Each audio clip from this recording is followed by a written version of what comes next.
Psychedelic trips on the Joe Rogan Experience often go sideways, but some stories push the boundaries of what you'd even think to do in a crisis. Take the time a friend seized at a Pink Floyd concert, and the solution involved something no one would ever guess. Tell me if you've ever heard this. You'd be the person to ask. So, like, I've never done acid, coke. I'm weed. I've done ecstasy a couple times. Not for me. I've done shrooms a couple times where I enjoyed it, but after a while I was like, okay, get the fuck out of here. You know what I mean? Like, it's enough. It's enough. Right. I get it. But a friend of mine, this was when I first moved out here, we went and saw Pink Floyd at the Rose Bowl. And we take a bunch of weed and some drinks, and he's got a couple. This guy and girl are going to meet us there. And she brings shrooms. And I'm just like, I'm cool, I'll pass. But the three of them do the shrooms. And we're in the middle of the concert, and fucking the pigs are inflated, and they're bouncing, and we're having a great fucking time. And I look to my left over here, and I look back to my right, and my friend's gone. He's gone. And I hear screams. And I look down, and he's passed out. Okay, he's gone into a seizure. So Rose Bowl's the bleacher stadium seats. So what happened was he fell back, and his feet got locked up under the bleacher in front of him. So he's bent completely like this. And these fucking idiots behind him, I shouldn't say fucking idiots, I don't blame them. They got scared. Instead of catching him, they moved out of the way. So his head strikes the bleachers, and he starts going into a fucking seizure. And I'm like, I've never seen anybody do this from shrooms. And they're all yelling, is he epileptic? I said, I don't know anything. The girl that gave him to him, she saw it, and she just immediately had she started vomiting in her like $45 concert shirt. Her trip went south immediately. And I didn't know what to do. And I just fucking punched him. You punched him? I punched the shit out of him in his face. In his face? In his face, bro. Right across the jaw. And he woke up. And he's like, what the fuck happened? I was like, you just passed out and had a seizure. He's like, how long was I out? I was like, how long do you think you were out? And he's like, 2 minutes. I was like, it's about 15 seconds, dude. And he's like, holy shit. While some disasters come from the world around you, Ralph Barbosa's high-dose mushroom trip turned inward, and the voices he met there weren't friendly. He'll take you inside the moment his own mind splintered, and why Joe says this danger applies to heavy cannabis use, too. I've had my last few mushroom trips, not with weed, though. But I'm trying to think if I was smoking and on shrooms. My last few mushroom trips, I started hearing voices. But I also think it might have been like I was exhausted. Like my brain was just like, because I'd be awake all day, and then I'd do the mushrooms like at midnight, and then I'd be awake until like the next day, basically. But at some point or another in the trip, usually towards the end of the trip, I'd like hear voices. So it scared me off of mushrooms. I haven't done them in like I don't know how long. But I heard what were the voices saying?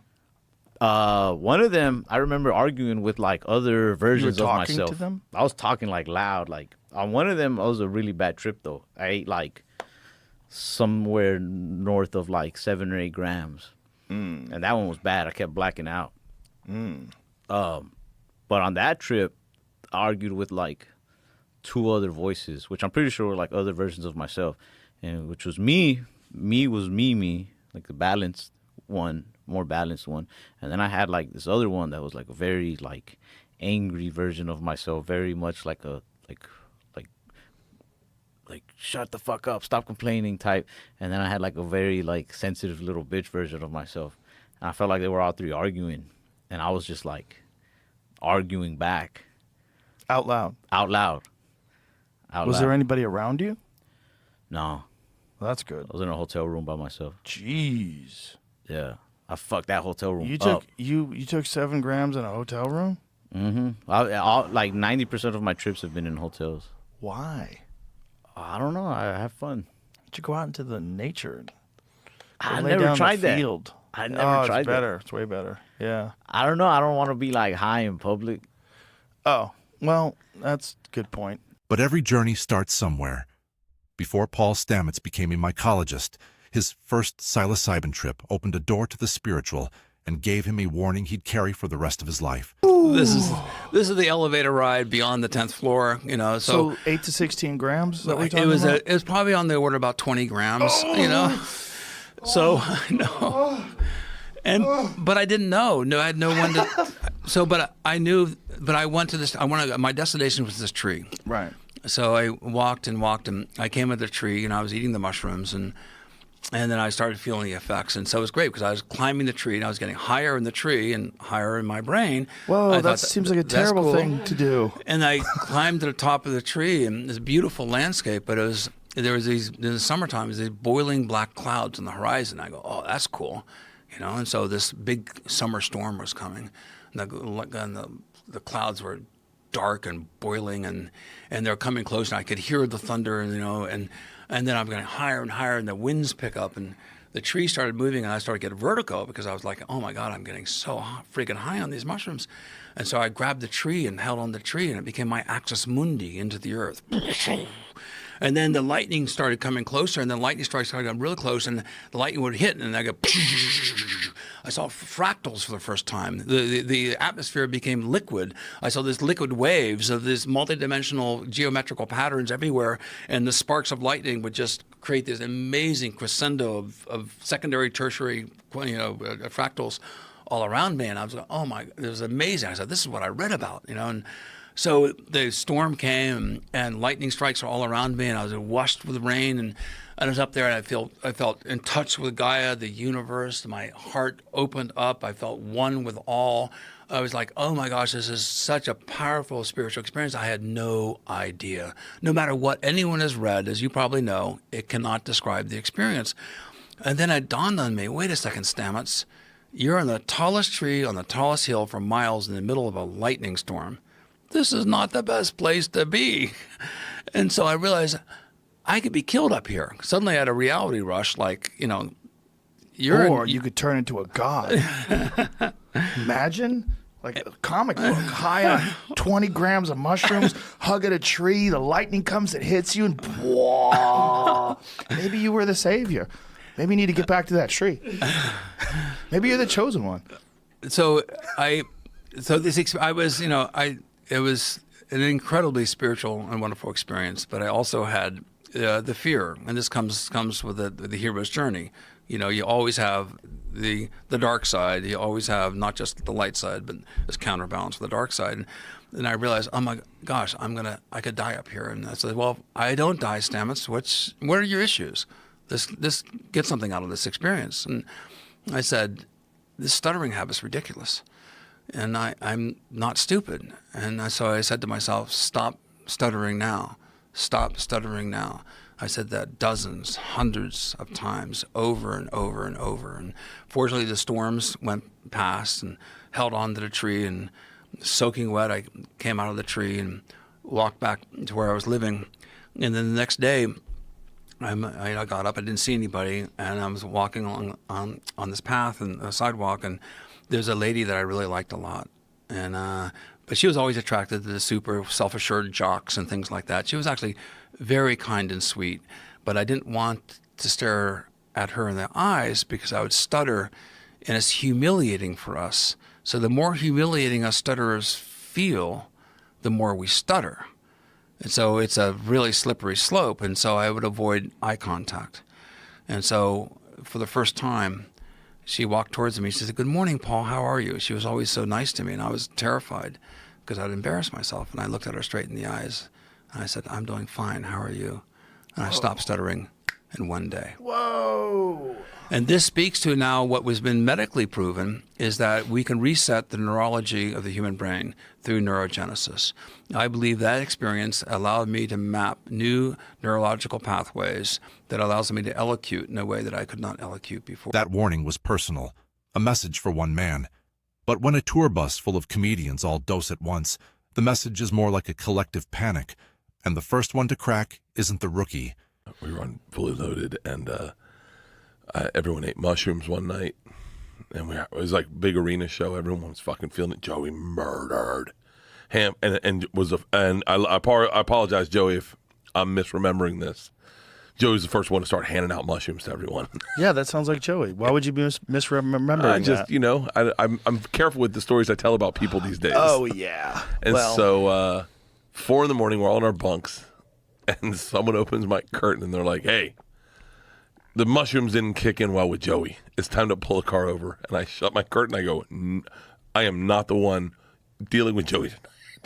So you guys were in the bus? In the bus and fucking. And Joey wanted to pull the bus over? We did pull the bus over, and we pulled the bus over. And He's laying out on the grass, staring at the sky. Wrong day, cocksucker. I'm not in this bus. He goes up, my bus driver, Ron. Wrong day, cocksucker. I'm not on this bus. I got to get the fuck out of here, Bert Kreischer. This isn't happening. Give me a hotel room. So we pulled the bus over. We found him a hotel room, got him a ride to the venue the next day. How far was the venue from where you're driving? Joe, I could not tell you. How many hours were you in a... We usually drive 6 hours a night, 4 hours a night. So he pulls over in the middle of the drive and says, no, I'm on mushrooms. Get me a hotel room. Mushrooms in a bunk, and I think it was making him motion sick. Oh, Jesus Christ. And he's on mushrooms, and he's got a sleep apnea machine. It's like you ever see that Chris Pratt movie where he sits in the time capsule and they go to space and his opens early? Yeah. Joey's opened early. After the panic on the tour bus, you might think every group trip ends in disaster. But sometimes the mushrooms just make you see your friend as a mythical warrior, and that's exactly what happened when Shane Gillis hung out with a Buffalo Bills lineman. Tackle. I was on mushrooms. I went, did I tell you this? No. Dude, this was like the greatest night of my life. All right, hold on. This is the best night I've ever had. So I did a show in Buffalo. Then the next night, it was Sunday. On Sunday, we went to the game. Oh, I told you this. When Gabe Davis gave me his jersey, I looked like a Down syndrome guy. Like, Yes. But that night, we went out to fucking Dave & Buster's. I took a ton of mushrooms. Way more than I thought I took. I was fucked up. But then, so like all the cool black dudes on the team were like hanging out, being cool. And then it was just me and like a white O lineman, Spencer Brown, who's like 6'9". And I was just so high. I was like, dude, this is a Viking. This is an actual Viking. Yeah. Thank God we live today. Thank where God. I'm watching him play fucking video games and arcade games. You got to give people If like that that guy- some kind of distraction. If that guy got into a town, it'd just be over. That's what it was, man. It's over. If you look at those guys in Iceland, you know, all those strongman dudes that come from Iceland, where do you think that comes from? Freaks, dude. Those are the freaks that were dominating the a world back when boat. people just had axes. A boat of those guys. Dude, until people figured out guns, Thank God. thank God they figured out guns. Just a boat of those dudes. Can you imagine how rough the world would be? Yo, Spencer Brown, beast. 6'8", 311. What the fuck? I was watching him play like Fucking touch ridiculous. video games. It's ridiculous. On mushrooms, watching a 6'8" dude play. Dude. Yeah.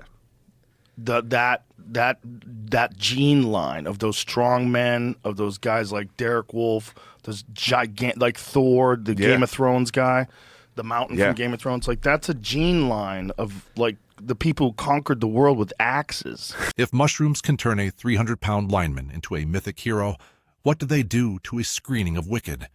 For Joey Diaz, the answer involved his daughter, a packed theater, and the sudden realization that maybe streaming at home was safer. My mushrooms, I take my daughter, I sit there, she enjoys it, and I fucking have a great time. Wicked was great. Wicked was great. The It was only great. thing was, don't go on mushrooms. No? I was so fucked up. The chick is black and green. I couldn't deal with that right off the bat. Where's the black people? Raise your hand. What the fuck? I'm feeling like a racist in here. She can't be black and she can't be green. Then Ariana with no eyebrows. That killed me. She had like those blind eyebrows. I'm on fucking mushrooms and this movie won't end. Whoa. It won't end. It's a long movie. It's a fucking long movie. But I'm looking at her and she's having such a great time. When you look at your kids and they're having such a great time, you're like, I don't give a fuck. I enjoyed it. I enjoyed the Barbie movie. Joey Diaz discovered that a crowded theater might not mix well with mushrooms, but staying home with a video game controller seems foolproof until Dave Rubin explains how even that plan can unravel in the strangest way. Like college and a little bit after college, I did mushrooms, I don't know, maybe 20 times in my life, something around there. And then I haven't done it in about 15 years. And then about 6 months ago, some mushrooms appeared, doesn't matter how. They were in my house, and I was like, all right, here's what we're going to do. I had some friends over, and David was there. And we were like, all right, we're all going to take one cap. We're not going to like have a full... you fucking pussies. Wait, it's been a while, man. Come on. So I was like, we're just going to take one cap. Okay. See what How'd happens. that do? So What we take happened? a cap, and we had smoked a little and we had drank. It was after dinner, and we were just all hanging out. There's a couple of us, and we were like, all right, we're going to go play some video games. So we're playing like NBA Jam kind of thing, And we're playing, and and I'm going, guys, my controller's not working. My controller is not working. I can't control this. Nothing's working. David looks at me. He's like, you're not holding a controller. I was playing on my leg. I was actually, I had the controller on my leg. Yeah, I had no controller. I thought I was. So I'm telling you, one cap, see, you mocked me, but one cap can do the trick. That's Dave Rubin might have found his home invasion horror through a controller, but Joey Diaz didn't need a game to end up in a nightmare. He just needed a strong edible. He's about to share the trip that made him draw a firm line. One night I ate mushrooms, and I went home, and the fucking mushrooms hit. I didn't know. I ate like 3 little fucking things at the office. The mushrooms hit, and that's the day The Exorcist came on. And I had to watch it, and I'm like, what the? And I finally ran into the room and put the blankets over my head. It was too fucking real. Like, I have horrible high stories. I just don't repeat them because, you know, people won't believe them. I remember. But what about the first time, before you know what to expect? Ron White had no frame of reference when he tried mushrooms, and the result was a confusion so pure that even his own spit became an object of suspicion. My earliest mushroom experiences, maybe the first, we had heard about it. Of course, I was in Houston, so mushrooms were at the end of every street because it's all developed ranch land the further out you go. So at the end of it, there's a pasture, and that's full of mushrooms. Right. I had no idea they had value anywhere because they were just so readily available.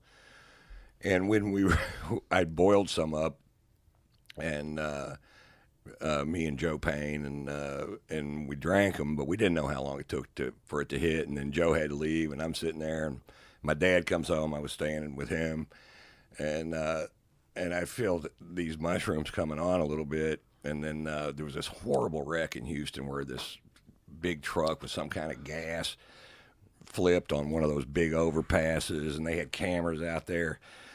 And I started laughing so hard. It was the funniest thing I ever seen, and I couldn't stop myself from laughing at it, and it wasn't funny at all. But it just, the laughter was, and my dad, I remember him just looking at me going, "What's wrong with him?"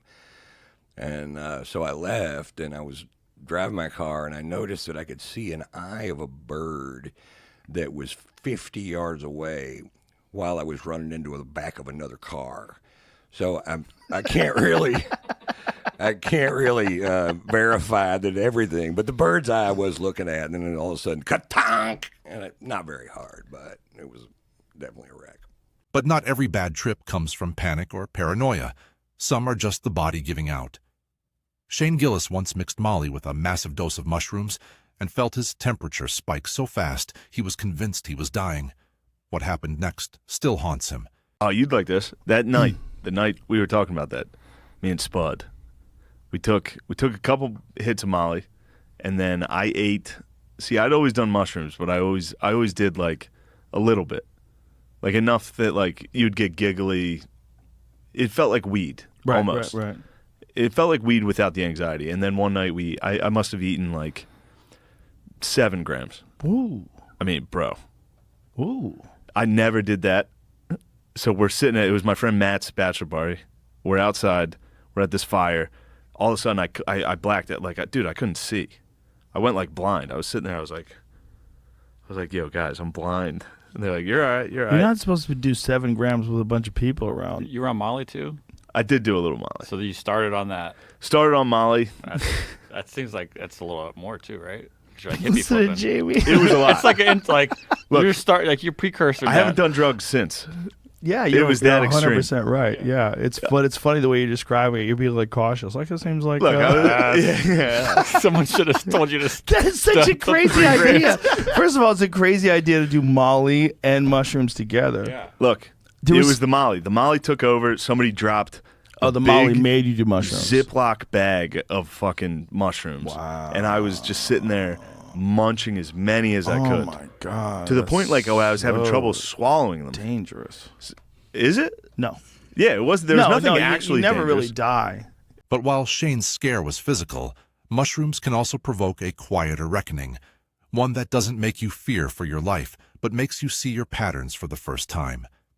That's what happened when Kyle Kingsbury and his partner took a massive dose on a beach. Like, it's nothing for me to have a bunch of mushrooms in my stomach. It's never did that to me, to my stomach. I don't know why. It's hit or miss. It really is. I think it's a very personal deal. But we had 7 grams each on the beach, and that's the most we've ever taken. And I went, when I was face up, She's 110 pounds too, so she's the real trooper. But when I was face up, you could see things that I wouldn't normally see, like seagulls in a V formation. I could see like laser beams connecting their wings. And then it was like fractal, like you would from a DMT trip. But every color of the light spectrum was connecting their wings as they flowed through air. And then the sound of the ocean is different. But then when I went face down and buried my face in the sand, then I had complete visionary state, just like DMT or ayahuasca even. Yeah, I would imagine. And probably lasts a long-ass time, too. Long time. Long day. That was a long day at the beach. I bet it's probably a couple solid hours of visions then, right? With that kind of dose? Yeah, on and off. There was some, yeah. I kept seeing like a group of people like kind of eyeballing us, and then I was thinking like, are they gonna take our shit? Like, are they gonna try to steal, or am I gonna have to fight someone? Like, this is weird. And this is a place not a lot of people go to. And I kept seeing that, and then I had to take a deep breath, like, and Tosh could like feel me, feel like my energy. She could feel what's going on. She's like, "Are you okay?" I'm like, is somebody gonna come? She's like, "No, what are you talking about?" And she's like playing with fucking sea turtle bugs and shit, whatever, like she's in heaven, and she's looking over at me, and I was like, "Am I okay?" And she's like, "Seriously, you're fine. Don't worry, you're fine." I was like, "Okay," and I put my head back down, and I kept seeing. Then like this young kid kind of comes through the crowd, like he's gonna challenge me, and he walks down. I'm like, "Oh fuck, I gotta defend us. I gotta fight," and I know how fucked up I am. I can't believe I gotta defend myself, and I'm like, it's playing out in my mind all the ways that I'm going to have to fight this guy. And I realized right then, like I stand up, open my eyes, I'm like, oh, fuck, it's just a vision. And I was like, my heart's racing. I'm like, why would I think that? And then I realized every fucking day of my life since I was a little kid, I play that out. Anytime someone gives me a dirty look or says like, we're from whatever, being picked on as a kid, bullied, that kind of shit, like I always play that out. Like, am I going to have to fight this guy? Am I going to have to fucking defend myself? How's it going to play out? Oh, he's got a long fucking neck. I'm going to take his back and choke him out. Or he's whatever, you know what I'm saying? But it showed me how silly this dumbass mind game that I would play, and I would go down the rabbit hole on a fucking daily basis sometimes. Like just playing into this thought of negativity that had no space for me. And it does me no good to play that out. Like, well, that's fine because then I'll do this. No. None of that shit. I'm wasting time, and I'm becoming emotionally attached to those thoughts. Yeah. It's not just, I'm thinking about this. I'm feeling like I'm going to fight right now. Yeah. That fucks you up. That turns you into not your best version of yourself. So that vision from mushrooms was just a fucking game changer. It doesn't stop me from having those thoughts, but it allows me to catch myself. I'm aware of it. Unlike the quiet reckoning of Kyle's trip, Ari Shaffir went so far past introspection that his body stopped taking orders. This is what happens when the dose is so astronomical that the floor becomes liquid and your own limbs become strangers. Don't do it. How many grams do you think you did when you had this spectacular trip? 10. Quarter and eighth. That's what it comes out to, 10 to 11. 10 to 11 grams? Uh-huh. 10 to 11 grams. This is crazy. What was the most memorable part of it? My hand turning into pyramids, gold pyramids. Wow. And, Nice. When I puked, it was all colors and it turned into trees. Whoa. And then it like felt like there was trees going in my mouth and stuff. And then trees going into your mouth. The walls were made like out of Legos, and they were just falling down. And wow, it was fucking crazy shit. And now, sick. And now, what thoughts did you have while all this was going on? Olive Garden. I ate too much. I was poisoned. Why aren't my legs working? I'm puking. Were you paranoid? Here's what I tell people. I wasn't really paranoid. It was more like I've never had my legs never work. I've never had body, like I've shroomed 100 times plus, and I've never had it where like my body wouldn't work. So you were just so bonkered out that you literally couldn't figure out how to use things. I guess so. Sometimes the hardest trip isn't the one where your body quits. It's when the environment turns hostile. Eddie Bravo took mushrooms at the zoo, and the line between real animals and hallucination disappeared. What started as a simple observation about the cages soon became a terror that still lingers. The experience I had with mushrooms was back in 2008. I did 5 grams, specifically 5 grams, weighed it, put it in a peanut butter and jelly sandwich, and went to the zoo.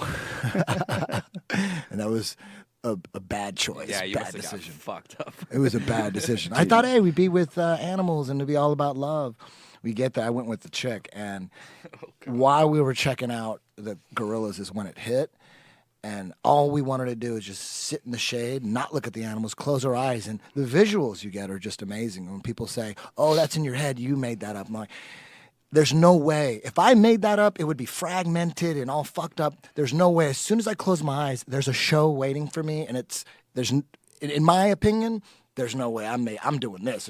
If I was running the show, it would not look like that. I don't have the ability, but that's the actual what they believe is that what you're doing is you're hijacking your visual cortex, and so that these chemicals impact your visual cortex and create this incredible display because your body does not know how to process what's coming in. That's the idea behind it.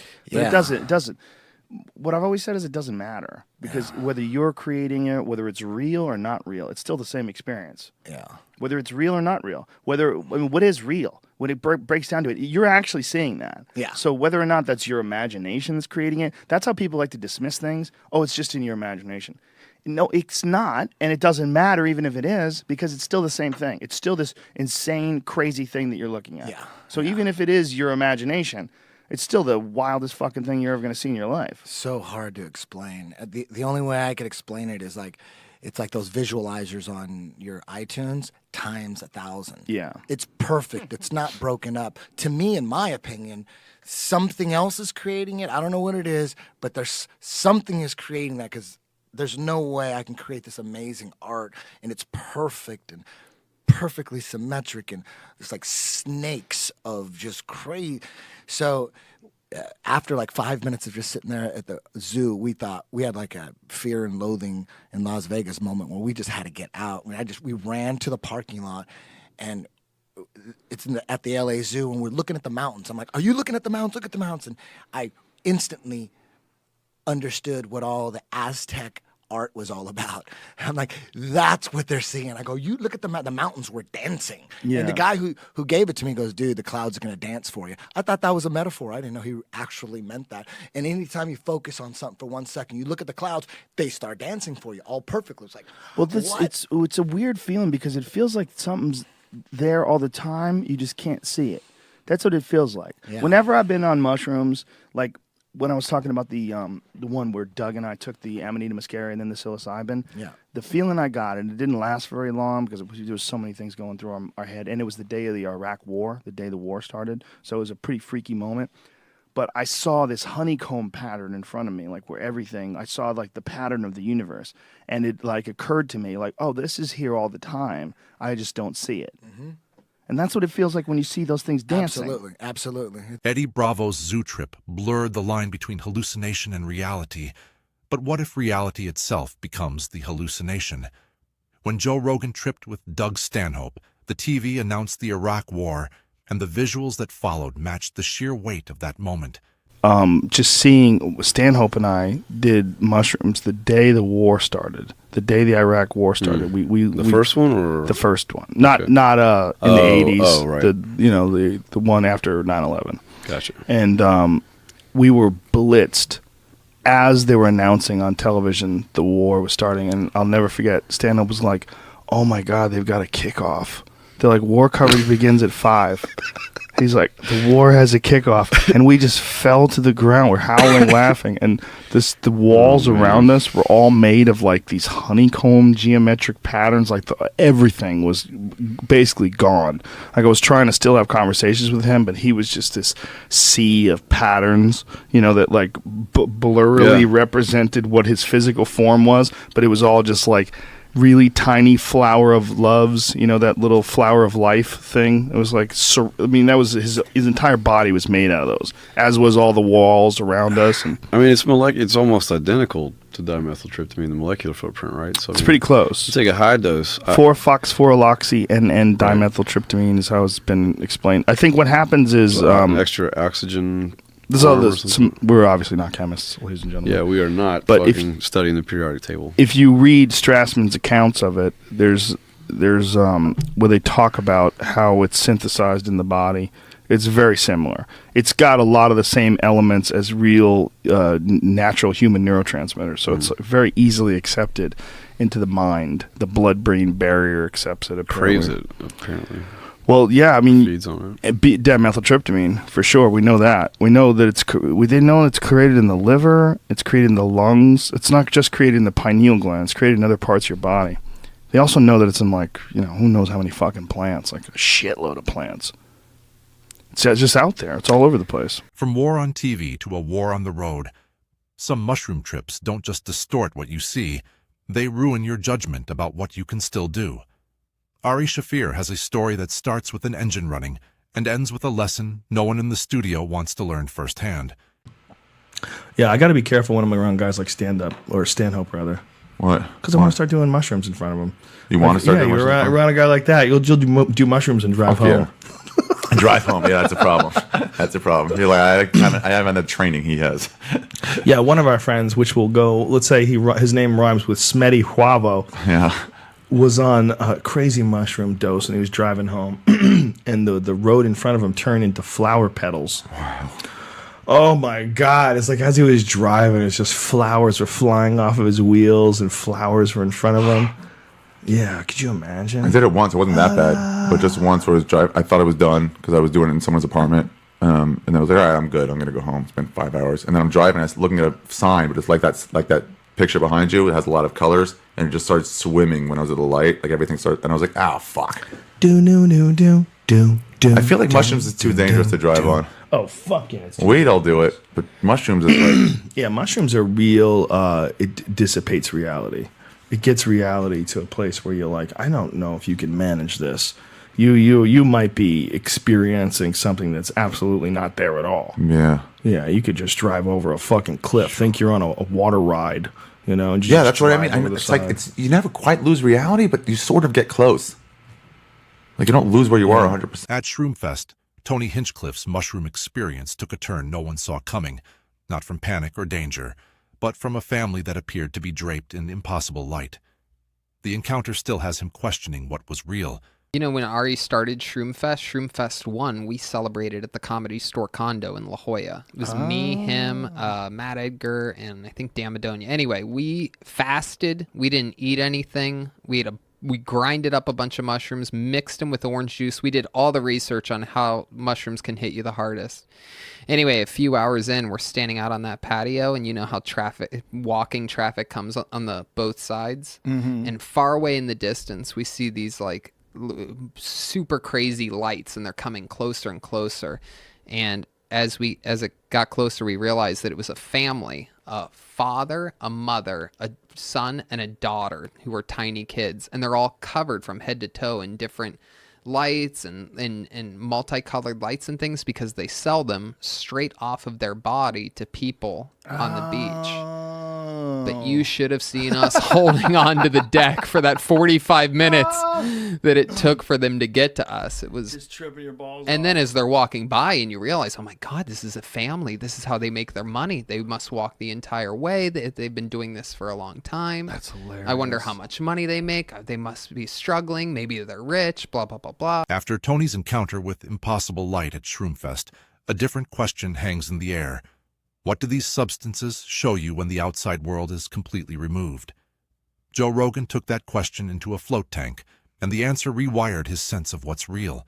Since doing DMT now, if I eat mushrooms, I can meditate myself into a DMT state for like 5 to 10 minutes. While you're on mushrooms. I did mushrooms in a float tank recently. Holla, and, I recommend that. And that was, I don't know if it's because of how much DMT I do or whatever, but that was like a DMT trip to me. Yeah. It was like, but a little more controlled, and I could pop out of it anytime that I wanted to. But that was like I mean, it would take me like 5 minutes to get into it. Mm-hmm. And then within 5 minutes, I mean, I had music playing inside of my head and like these crazy like DMT stories happening in different worlds that I was seeing, and like palaces and like other areas with like scary weird clowns and stuff like that. Mm-hmm. It was the best trip of my life, and it was like full on hallucinations because I did float tanks a couple times just sober, and I never really saw anything. I didn't like hallucinate or anything. It was just kind of like meditation on steroids. I felt It is like. definitely like meditation on steroids, but flow tanks are something where the more comfortable you get with the experience, the easier you slip into it. So the quicker you slip into it, like when I go into it, I've done it so many times now because it's in my house that I lay down and my body goes up. Here we go again. Good times. Just relax. Yeah. Like I've done it. Like it's not like, oh my God, I can't believe I'm floating. Like those states of mind that you get to when you're in that I can't believe I'm floating thing. It takes you a while to relax. You're floating around. You're bumping against a wall. You're trying to center yourself. I think that state though, combined with the mushrooms, is like gotta be an accelerant. Yeah. So you've done that, mushrooms and float tank, and did it bring on hallucinations for you as well? I've had the strongest hallucinations, honestly, is from too much edibles. I've had too much edibles where I went into the tank where I just got like, oh my God, I'm gonna die. Get in there now. And you get in there, and I just have had full blown. I had this one insane, intense experience where I felt like I was in a jungle. Like I was in a jungle and I was walking through the jungle with these people and they were all speaking a language and I understood the language. And in my mind, I was thinking in their language. And then I realized it. I went, oh my God, I'm thinking in this other language. And then I'm out of it. Yeah. Joe's float tank trip stripped away the outside world. But what happens when you bring that altered perception back into your body? For Mike Tyson, mushrooms became a tool not for escape, but for sharpening the very thing that made him a legend. You know what I mean? You got some mushrooms, you got them pegged. Yeah. Whoa, baby. Yeah. When you're into mushrooms, you see who they really are behind the screen. That's my wife don't like me using no mushrooms. She said, you on shrooms again, huh? Don't come in here with no damn shrooms. Shrooms and DMT. Don't mess with shrooms and what's that chunga. Don't mess with no chunga and shrooms. That's a no-no for me at the house. Don't bring that shit home. Yeah. That's funny, man. Yeah, if just even microdosing, if you microdose mushrooms and you're around people, you especially if someone's lying to you, especially if they're pretending there's something they're not. Listen, I've done mushrooms alone before. I used to do like a bag a day. And then when I stopped for like 3 months, and I said, let me just do a little. I'm looking at Tubman and bang. I'm God, and you guys are just here for my entertainment. But you're watching television at first, and it's cool, and then it starts sounding, whoa, this sounds good, and then boom, it hits you. I know some dudes who train on it. They like to train on mushrooms. Listen, know what I did? I took some mushrooms, and I did the bike for 2 hours, but it was like, it was just like, I was in a zone. But breathing heavy, I was in the zone, but I could hear my breathing. I was like, what the fuck? I'm going to die. And breathing thinking heavy. You're going to die. Holy shit. I die, but I don't stop reeling. I'm thinking I'm dead. Because that's what mushrooms do. It makes you believe you're dead. Yeah. It gives you that feeling of fucking like, boom. It's just... Yeah.